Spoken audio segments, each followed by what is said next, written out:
What's up, everybody, and welcome back to the Dr. Greg Jones Optimization Academy, where we are helping to transform you into the best version of yourself, living an optimal life, all that good stuff for today, tomorrow, and the future.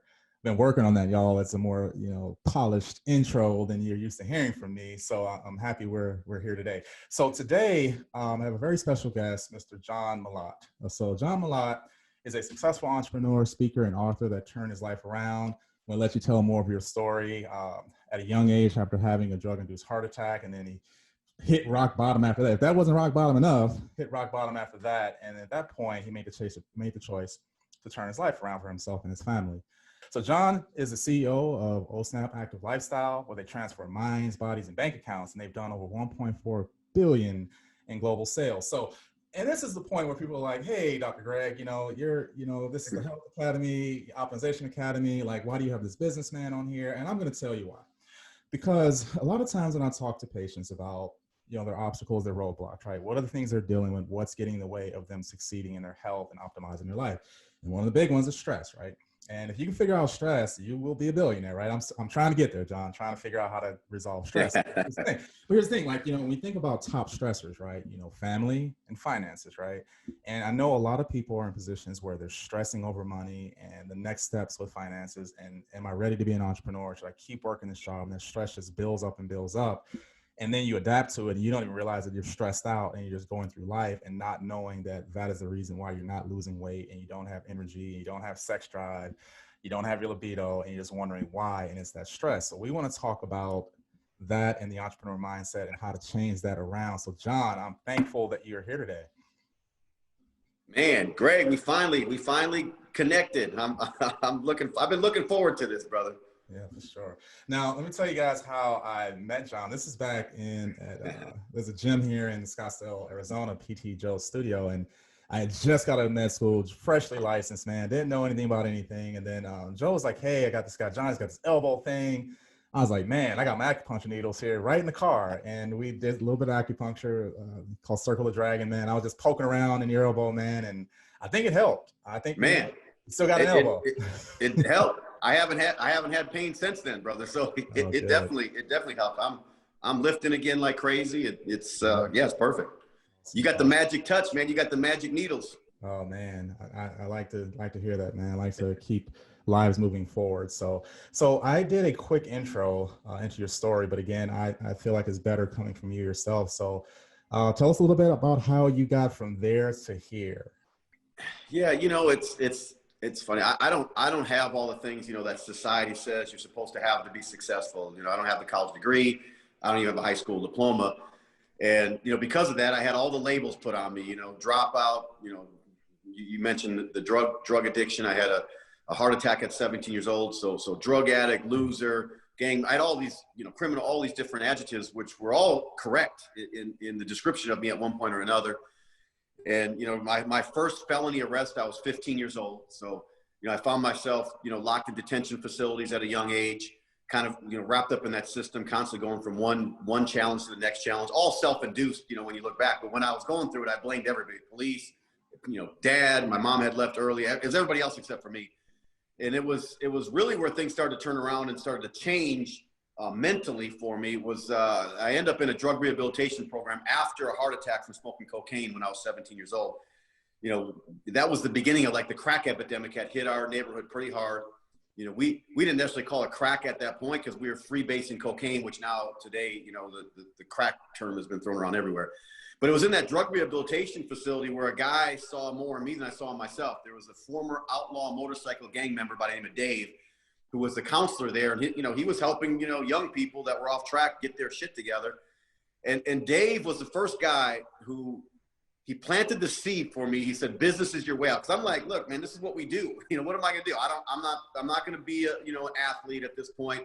I've already dropped out of high school. It just seemed, and everybody was, seemed like all the doors were closed around me.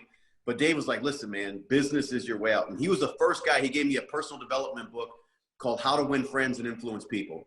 And that book, it was a tough read because it's not the most exciting book, but that book planted seeds. I tell people all the time, by the way, if someone gives you the book How to Win Friends and Influence People, they're trying to tell you something, man. I was a jerk.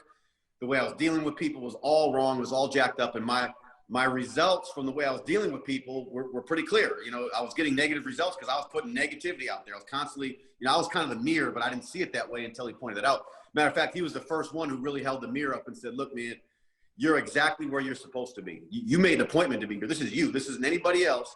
And he said, that's the bad news in your case. He said, but here's the good news. You can make a new appointment today and start to, you know, turn your life around.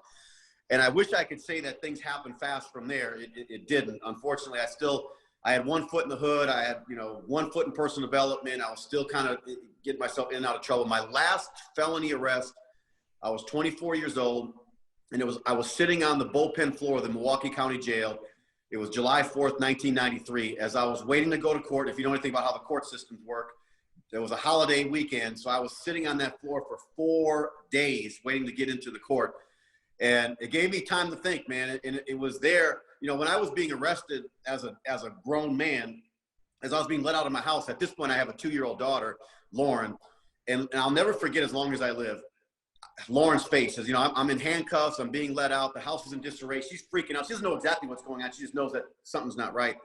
And when I look back as I was being let out the door, we caught eyes. It couldn't have been more than a couple of seconds, but it seemed like a lot longer than that. And that's what kept playing over and over in my head. And then something Dave said to me in drug rehab, which I now have tattooed on my arm. It says, a good man leaves an inheritance for his children's children. Those two things kept playing over. Here I am. I'm supposed to be a grown man. I can't even take care of the one kid I've got. Now I'm facing potential, you know, serious, you know, adult time in prison.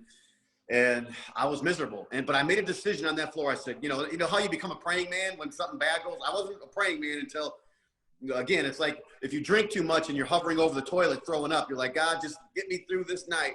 That was me on the bullpen floor. Just get me out of this. Get me out of this. And I promise you, this is the end of it for me. And it was. I made a decision that no matter what the outcome was of my situation, that I would not be that person anymore. Yes, I was a drug addict. Yes, I was a criminal. Yes, I was all these things. That's who I was. That's not who I would be going forward. And that really was the beginning of everything. Now, I wish I could say, Greg, that thing just happened and, you know, I was tiptoeing through the damn tulips, but it took me 7 years of pursuing entrepreneurship, 7 years before I finally cracked $100,000 in a single year. My first year full-time as an entrepreneur, I only made $4,000. So people were laughing, you know, oh yeah, are you rich yet? And I'm like, are you rich? You still in the damn cubicle, you know, been there for 15 years, you know, at least I'm trying to do something with my life. But you know what the challenge is, and this is something I continue to talk about. Our society slams the door, even if you paid the price. You know, you went to jail, you did your thing. We still slam the door. You can't get jobs. You know, you can't vote. You got no say. People look at you cross-eyed. It's like, what else are you gonna do? That's why we're breeding bigger, stronger, faster criminals, because we keep slamming doors in their face. What are they gonna do? You don't have alternatives.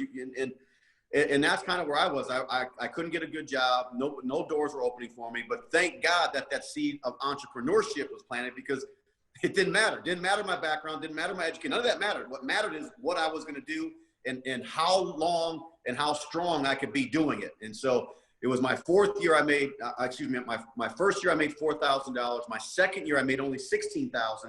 But I got excited because the percentage of growth. You know, from 4,000, if you got to raise that, I don't know what is that, 400% or something, but it's like, if you got to raise that big at work, you're doing something. So in my mind, I'm like, okay, if I could keep that kind of pace up, what'll happen? And then the seventh year I made 116,000. It was the eighth year, it was over 220,000. Then it was $1 million, $2 million. I mean, it was pouring in. I had $250,000 a month residual income. And it's funny how many people showed up after the fact and said, we knew it. We had your back. I'm like, you liar. You talk so much shit as my own family members. And then all of a sudden when things were happening, it was like everybody shows up. Of course, their hands looked like cups, begging and everything else. It was an interesting time when the money started to come in. But that was how everything happened. That was the foundation for everything. And I'll never forget, I'll tell you one more thing and I'll be done.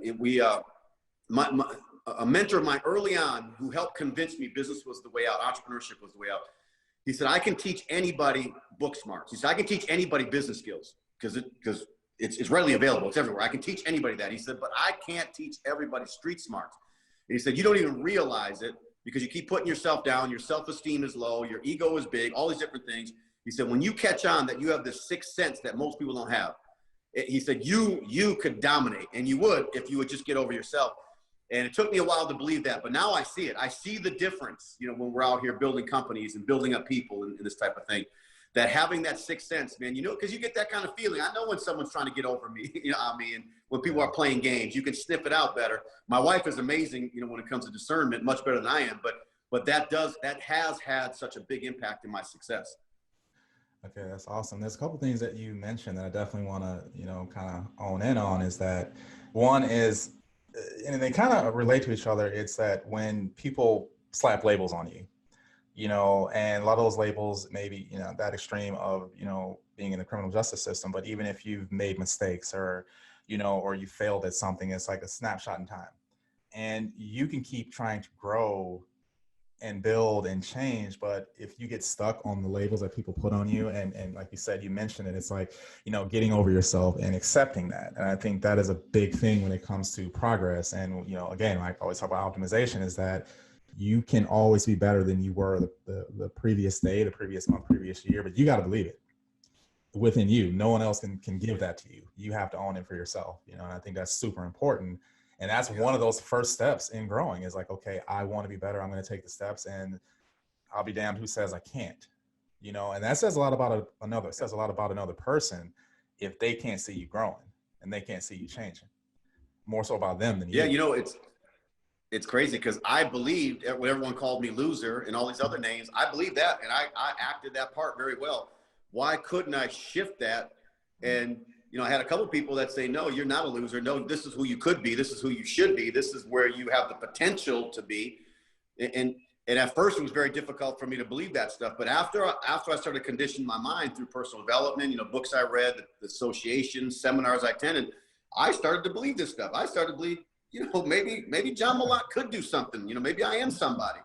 And that little shift really started to change things, man. It really started to have a big impact on and I do a whole training on where your results come from. And once my expectations started to change, man, it was amazing how my attitude changed, my behavior changed, and then, of course, ultimately my results. So you're right. It's big, man. It's big. Yeah. All mindset. It's all mindset here. So now when it comes to that, let's just say someone's listening or they've been thinking about it for a while, like, hey, you know, I'm at a point where I want to do my own thing, start my own business, become an entrepreneur. And again, maybe not an overnight entrepreneur where you're like, you know, leaving your job and packing the kids up and rolling. Yeah. But from your experience, and this may be like a multiple part, you know, answer, but what's the first step?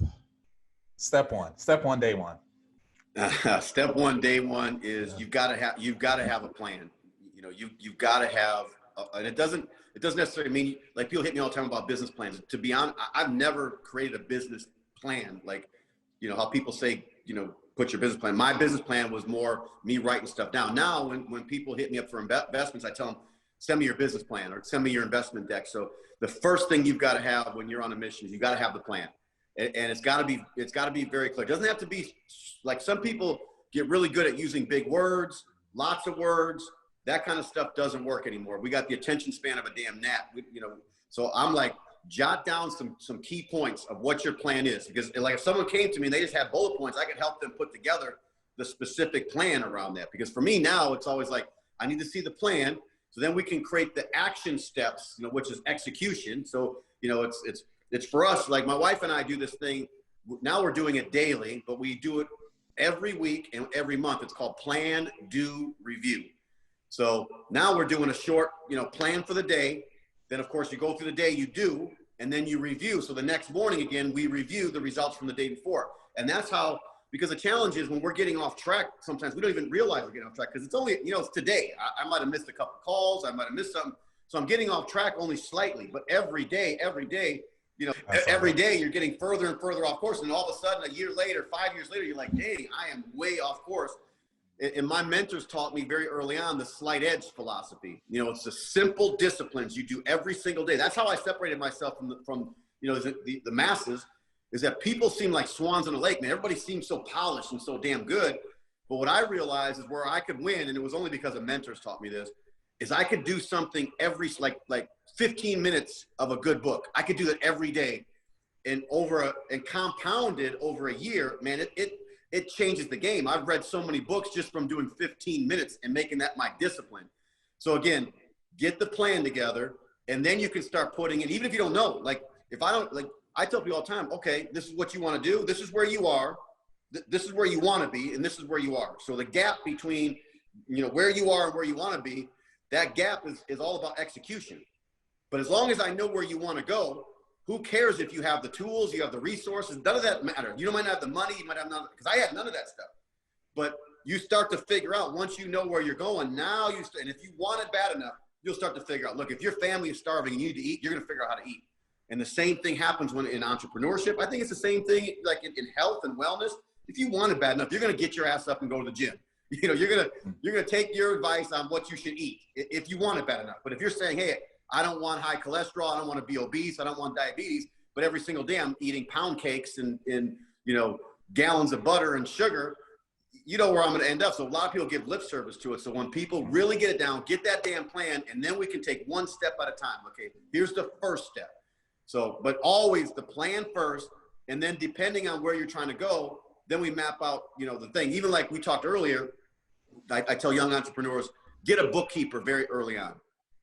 Even if you don't have lots of revenue coming in, because bookkeeper nowadays won't cost you much because you can outsource that in a big way, and you don't have to have a full-time bookkeeper. But if you can get someone to handle your numbers, and when you're making transactions, they're putting them in the right place. Because what happened to me is I got hit by the IRS because I wasn't keeping very good books, and it became a massive, massive nightmare very early on that derailed me for like a year and a half. So it's little things like that, and of course, simple things.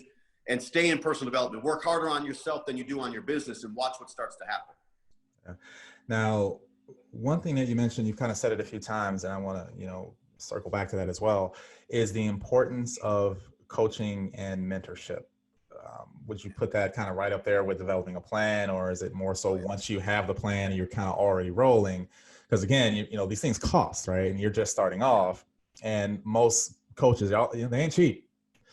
So is there a point where, I mean, it's going to be different. I know, just like in medicine, every situation is different, but is there a point where that's something that should be sought out?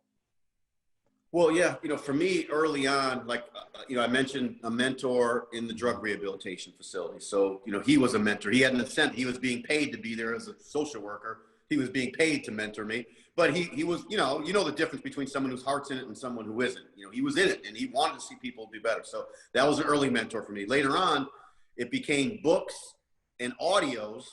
Those became my mentors. Like I talked all the time about different, Les Brown, these.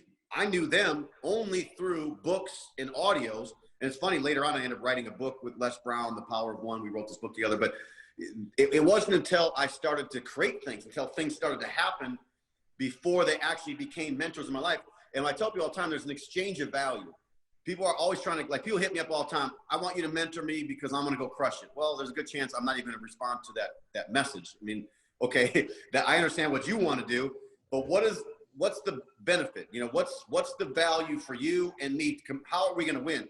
Later on, when I got involved in a company, Jim Rohn, who, I consider one of the greatest philosophers of all time, God rest his soul. Jim Rohn became one of my personal mentors in business, but he had an incentive because if I did something, he got paid an override. So again, I was being taught by one of the greatest business minds on the planet. He didn't take a lot of notice to me until I actually started showing that, look, I'm going to do whatever it takes. I'm going to the top of this mountain or you'll find me dead on the side trying to get there. That was my mentality.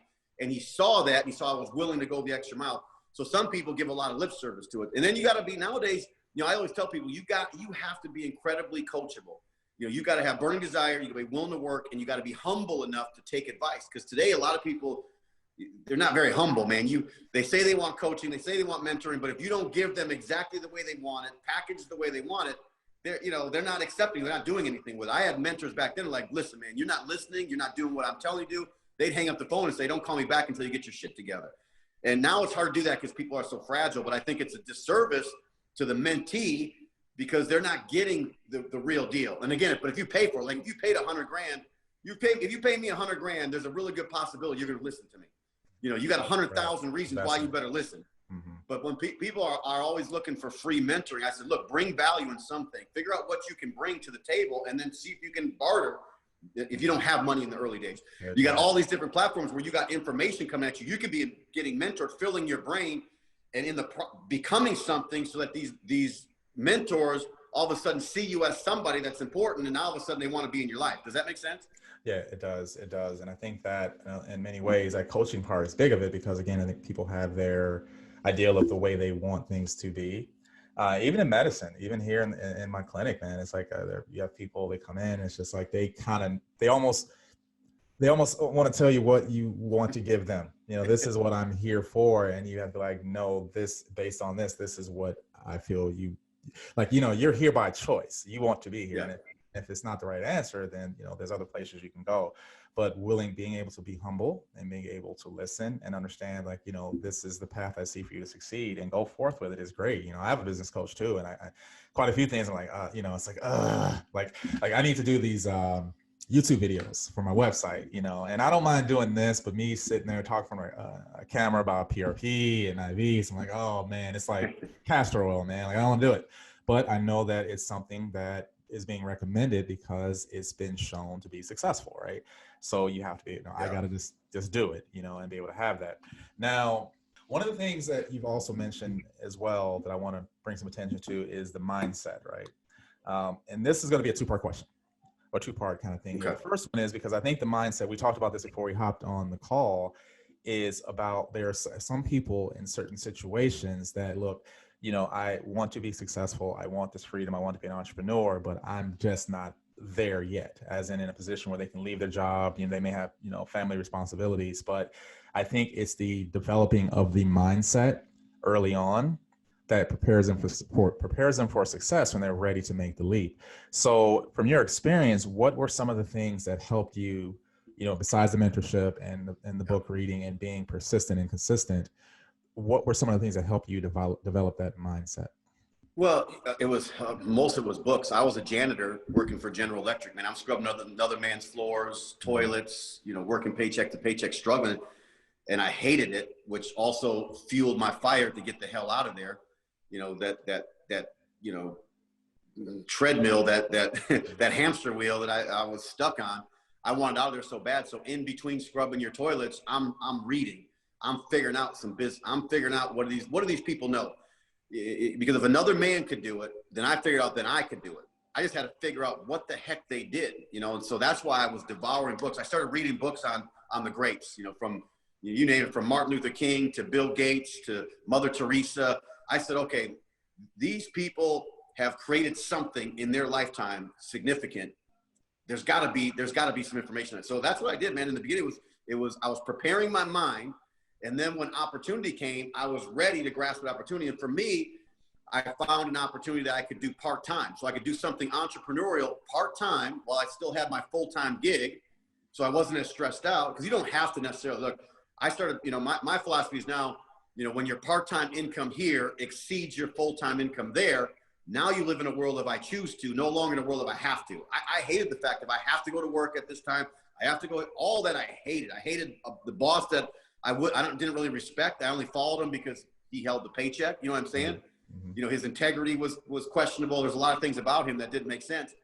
And it was when a part-time opportunity presented itself, that's when I was like, okay, I'm going after this with everything I've got.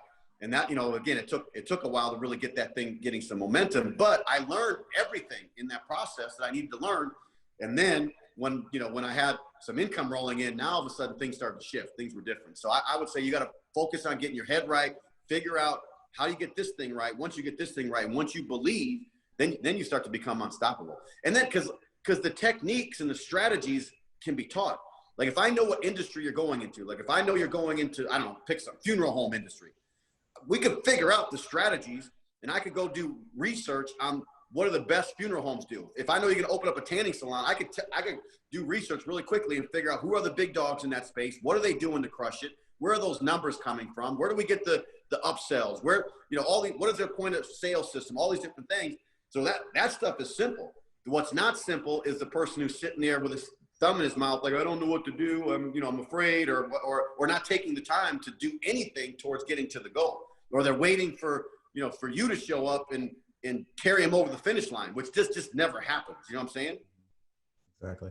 And interesting enough, I've talked to so many people about this, because for me, going out on my own and opening this practice and growing it, there was a little bit of fear to that, right? Because it's like you have this fear of falling on your face, of you know, failing, financially, being broke, stressed out, and just understanding that in the beginning, yeah, it's not easy. It's not easy. And I think it's very important to understand that you mentioned that first year where you made 4,000 and understand that it may not happen overnight, but it's, are you going to keep going? Are you going to keep pressing? It's the same thing we talk about in weight loss and getting your energy back and improving your body composition. Like, you may not see anything in this first couple months, but for those who hang in there and keep going, that's where the success lies.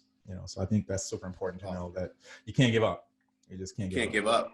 And you hit something that just triggered a thought for me. Is probably one of the best things I ever did for my business is get my health right, by far. Because if you lack energy, which energy usually comes from being healthy, I see lethargic ass people that, are not doing a lot of great things for their health. You're going to run circles around those people. When you have energy, you can start to create momentum. That's what energy is built from. And so I can get up early in the morning. I can go all damn day long because I'm conscious of what I'm putting in my body. I'm making sure that I get my body moving. I'm making sure I get out and get some sunshine, all these different things. And that's become a massive, massive key to my success. I just turned 50 recently. And for me, going into the second half of my life, I'm like, this is even more important than ever, where I start to see people on this downswing where, they get in their 30s and 40s and they're laying around the couch watching Netflix. They're, indulging in way too much. And they're not realizing that it gets harder as you get. But now for me, I feel like I'm in better shape now at 50 than I was even in my 20s because I'm very conscious of it. Yeah, that energy is a big piece of it. Such a big piece of it, having that, because one thing I tell you this, they don't tell you, is that, coming from, I was in the military and I've kind of done some entrepreneurial things in my life, but not full time. This is what I do. Those days of going in, getting done and being done for the night, that ended. It's not that anymore. It is not that, man. I feel like I get done seeing patients. That's just the first part of my day. I get home, it's welcome to part two. And we mentioned about getting the bookkeeping, which I'm looking at doing. Then you're thinking about new marketing things. Okay, what else do I want to bring to the clinic? Like, what else do I want to do for marketing? Oh, I gotta send this email. I gotta answer this call. Next thing you know, it's 9 o'clock at night, and it's like, all right, I gotta get some sleep because I'm going to work out in the morning, right? So understanding that it's, especially in the beginning, I know you can truly attest to this. It is a grind. It is a grind, and you have to be ready for it. You have to be. Yeah.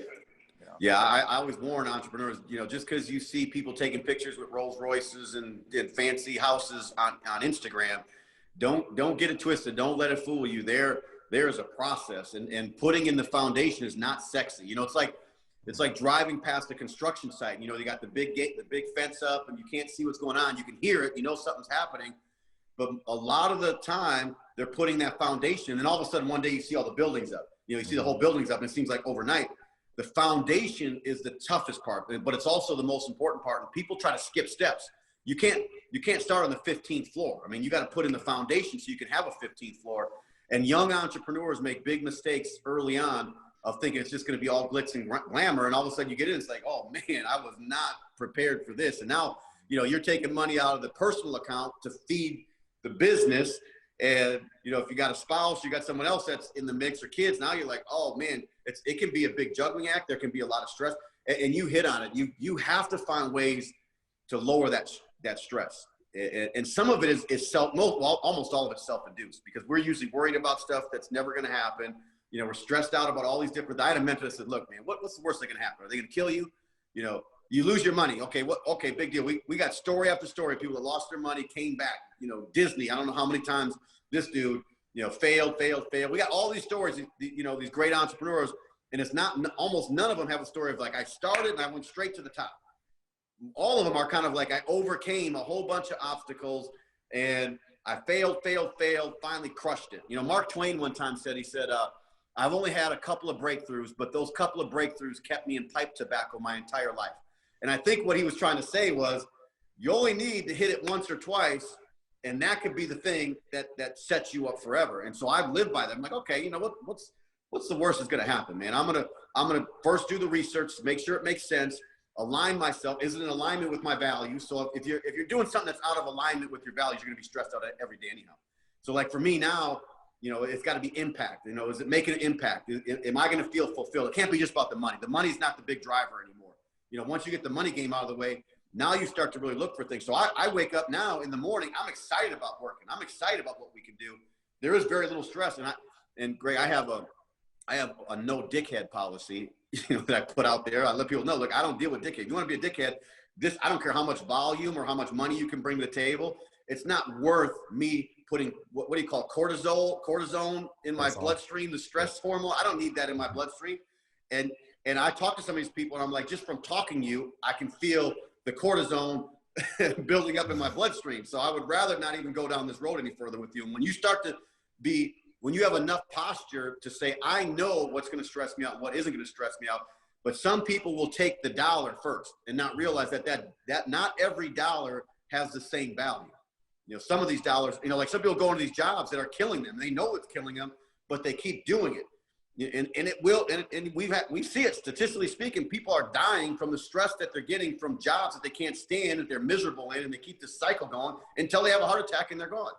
I made a decision a while back that I'm guarding all that. I'm guarding what's put in my mind. I guard what's around me, who's around me, the information I take in. All of that is guarded because it does have a massive impact. It ages you. You're the doctor, man.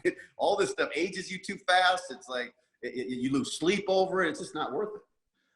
Yeah, and that's such a good point there. That stress and the cortisol, it's dangerous. It affects your immune system, it affects your weight, affects your mood. I mean, everything just drags you down. Sex drive, the whole nine. And it keeps going from there. I got to keep that sex drive right. So, that's a big one right there.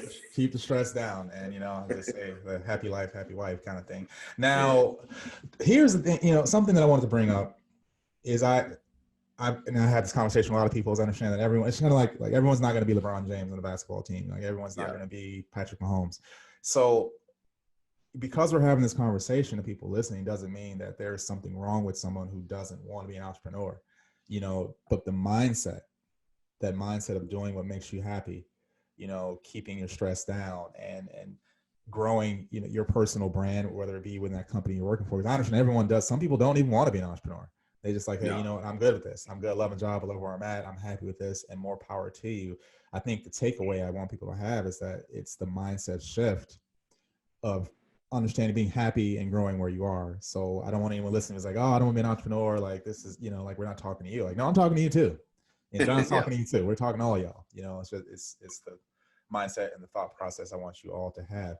Now, I want to go back to one other thing we brought up was on the relationship between fitness and health and success, and about having the energy as well. So energy is a big one as well.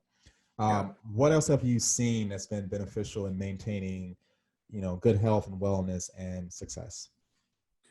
Well, you hit on one of them. Sex drive is, that also then leads to, a lot of happiness in the house. I think it does something with the endorphins. So there's some added benefits. I also read somewhere that if you're in a relationship, a loving relationship, it actually does add value to your life or even extends your life. There's research that shows it'll put years on your life. So, whenever I think about like the reasons why, this morning, I did not want to get up and go to the gym. But I still went, because it's become part of my discipline. And then, it's funny is after I'm done with the gym, I'm like, man, thank God I went. Cause now I'm feeling good. I did the steam room, hit the cold plunge. I'm ready to rock and roll. So if you lack discipline in any area of your life, it will eventually affect or maybe infect all areas of your life. Like for me, I had to get my spiritual stuff together. I'm no preacher by any means, but I realize that there's a connection that I have that I need to keep that connection strong. Because when that connection isn't there, man, my whole life is out of whack. So and if you're not healthy, like some people are chasing the almighty dollar every single day at the expense of their health. They're racing to a lunch to grab a Big Mac. They're, stressed out of their mind, trying to keep all these different things. And you talk to the person who gained a lot of wealth, and they lose their health, they would give up every dollar they ever made to get their health back. You know what I mean? So when I saw that, because I saw people that were close to me that didn't take care of themselves, they were financially set, but their real wealth was in their health that they neglected. And, some of them unfortunately died way too early because of that. And so all of this stuff is connected, man. For me, it's my spiritual walk. It's my social walk. It's my financial walk. You know, it's all these different pieces that play a role. And I'm never in, don't get me wrong, I'm not saying everyone's got to be in balance, because I think balance is a difficult thing, man. When I'm like right now, I'm launching a company. You think I'm in balance right now? No, I'm charging the hill. So there's things that are getting out of whack. Now, thank God I've got a great partner, you know, my wife, who is in a lot of areas where I'm weak, she's very strong. So she's picking up in a lot of places that you know, wouldn't get handled right now. So yeah, man, it is all connected, but trying to get balance is always going to be something I think we should all work for. But don't stress like people get stressed out when they're out of balance. I don't get stressed out about it, because I just realize this is the season I'm in. So I'm going to oversteer this way so I can get the finances right, I can get some momentum going. Then I can start to oversteer the other way. The things that got neglected or didn't, you know, quite work out, I can go back to those things. Great. Yes. Yeah, that's a good point. You don't want to cause stress by trying to find balance. Like, that's another stressor. Like, oh, I'm not balanced, and I'm stressing about the reason I have stress. And it's that vicious cycle that we want to break people out of. Yeah. It's like eating, man. It's like some people are so stressed about what they, you know, cause they screwed up and they ate something bad. And now I think they're more stressed about the meal they had, when just, okay, you did it, move forward, you know, go get something better next time, you know, make a better decision next time. But you put, what do you call it? It is cortisol? Cortisol. I gotta remember that. Cortisol. Yep. You do those tests at your clinic? You do like cortisol and the blood tests? Do it all. Yeah. Do a full wellness panel, man. We run it all. I love it. Very comprehensive panel, and all this stuff, because I can actually, in many cases, I can look at someone's blood work, and there are certain markers that show me if they're dealing with stress. And you'll see a lot of people like, I don't feel stressed out. And it's like, well, okay, so what do you do for work? And it's, oh, I'm working 16-hour days, 14-hour days. I got 2 kids. I got this. And it's like, but I don't feel stressed, especially my female patients, because women are amazing at adapting. They're incredible adapters. So it's like they can juggle all these things and not realize that they're, you know, they got health markers that can be improved, that can be optimized, because they've just adapted to it and they carry forward. Men, we can not as well. We wear that stress. We wear it. You know, when we're stressed out, it's all in your face, man. Yeah. That's a huge difference there. So, but we can look at certain markers and work on that. Be like, hey, I understand this, but what can we do? And I always tell people, like, my gift is that I can help you deal with stress at the physiological level. Like, I can do things with hormones and with adrenal support and certain IV therapies we can help you do it, but I cannot take away the source of your stress. You and you alone got to deal with that, or not so much take it away, but learn how to balance it and learn how to manage it. So I can't go home with you. You know, I don't have an app where you can put it up to the screen. I can yell at the person or whatever, make that person go away.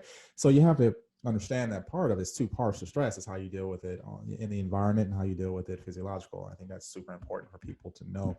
And that's why I'm glad you were here, man, because I think that, you know, this is what a conversation that can go on and on and on, you know, because there's so many parts and pieces that, you know, removing that barrier of financial stress. And for many people, the entrepreneur mindset or being an entrepreneur may be their way to move forward with that. Some people it's not, but many people it is. And so knowing where to start is super important. So even summarizing that, man, having a plan, reading, learning, mentorship, coaching, mindset, discipline, not quitting, understanding that it's a race and it's a grind. I think we've covered a lot of bases there.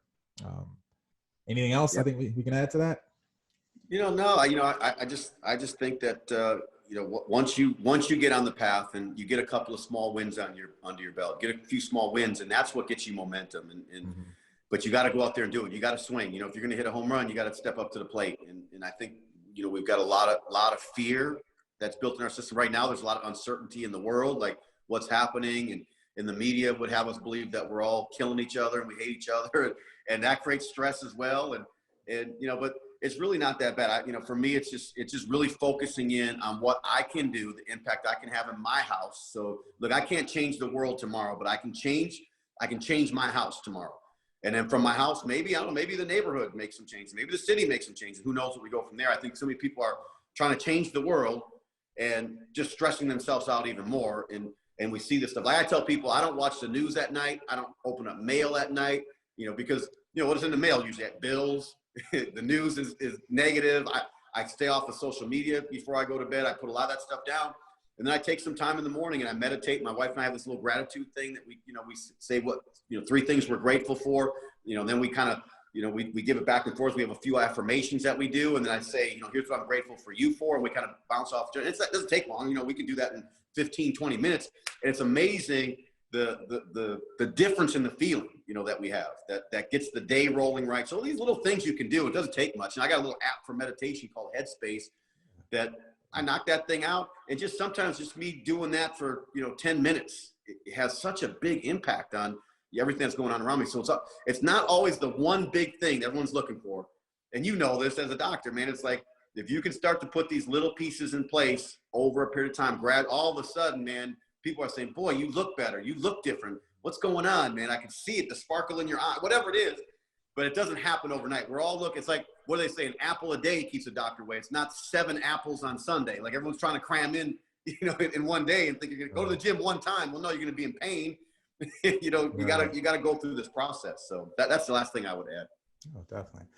Well, John, man, I appreciate your time here today. This has been great. Before we let you go and get your weekend started, where can we find you? Best place is Instagram. That's the platform that I focus most of my energy, and I do handle all that myself. I don't have my team doing that. So it's John, JOHN Malott, MALOTT, John.Malott on Instagram. That's the best place. And I eventually answer all of my DMs. There's a lot of them, but I get through them. Every day I'm answering a handful. So if anyone's got questions, whatever, it doesn't matter. That's the best place to reach me. Awesome. Well, thanks again, man. We appreciate it. And, we'll look forward to bringing you on here. Every guest I have, I'm going to have again, because I always feel like there's so many more questions I can ask you. There's so much more information to put out there. I hope anyone out there listening and watching that has been thinking about making that move to being an entrepreneur and finding a path to financial success and freedom can take something away from this. And I will see y'all again on the next podcast.